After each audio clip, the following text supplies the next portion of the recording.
The Inscription, a Tale by Thomas Hardy. Sir John was entombed, and the crypt was closed, and she, like a soul that could meet no more the sight of the sun, inclined in her weepings and prayings continually as his widowed one. And to pleasure her in her sorrow, and fix his name as a memory time's fiercest frost should never kill, she caused to be richly chased a brass to his fame, which should link them still. For she bonded her name with his own on the brazen page, as if dead and interred there with him, and cold and numb, omitting the day of her dying and the year of her age, till her end should come, and implored good people to pray of their charity for these twined souls, yea, she who did last remain, foregoing heaven's bliss, if ever with spouse she should she again have lain. Even there, as it first was set, you may see it now, writ in quaint church text, with the date of her death left bare, in the aged Westminster aisle, where the folk yet bow themselves in prayer.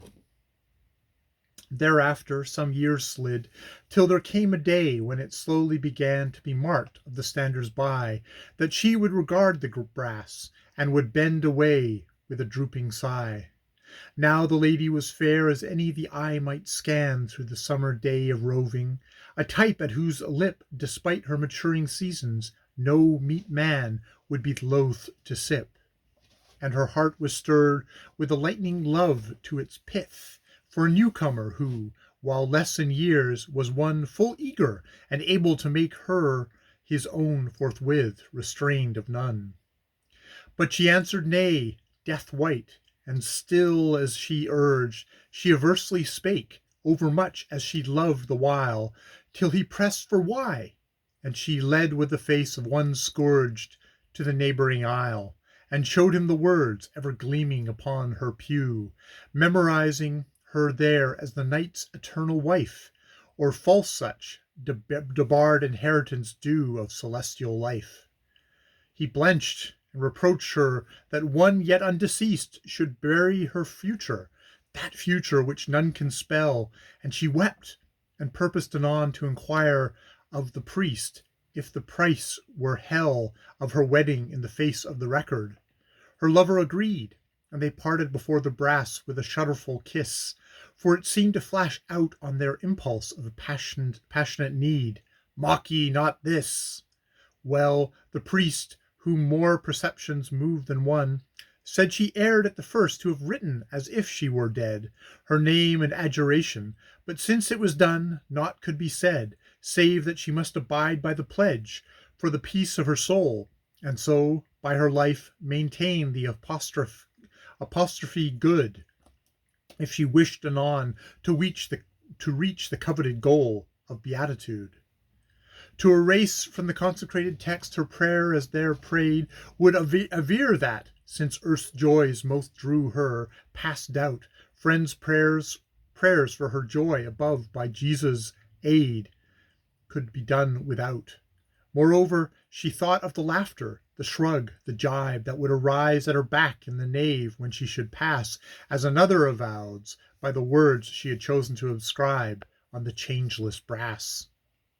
And so for months she replied to her love, no, no,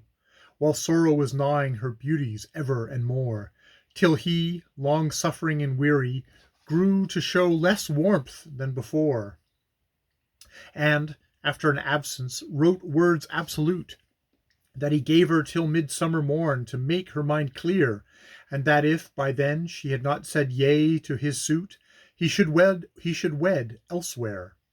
Thence on, at unwonted times through the lengthening days, she was seen in the church, at dawn, or when the sun dipped, and the moon rose, standing with hands joined, blank of gaze before the script. She thinned as he came not, shrank like a creature that cowers as summer drew nearer, but still had not promised to wed, when, just at the zenith of June, in the still night hours, she was missed from her bed. The church, they whispered with qualms, where often she sits.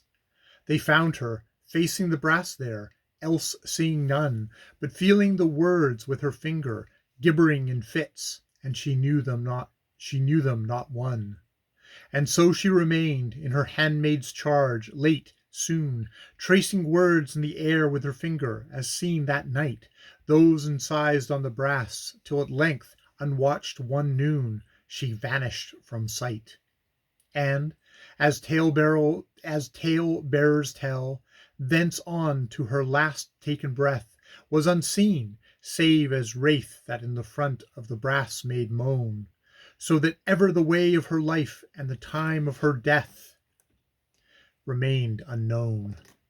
And hence, as indited above, you may read even now the quaint church text with the date of her death left bare, in the aged Westminster aisle, where folk yet bow themselves in prayer. October 30th, 1907. That is the tale that Thomas Hardy has written, and that is called The Inscription. More videos later.